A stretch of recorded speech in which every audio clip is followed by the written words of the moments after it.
Kingaji insung su Kangto binti matal jing jing Aule bai ji anung kam lovin Kipa na pen insung nom su ahi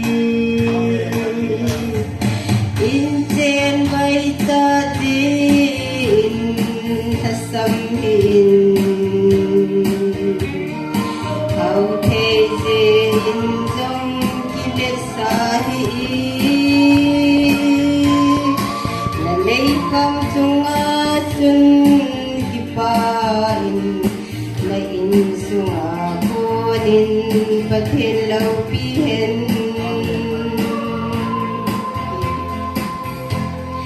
so pinang ma dong chung thei in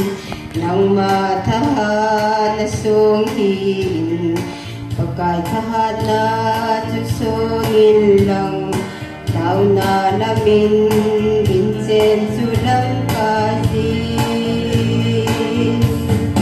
Insen bay sa din Kasamin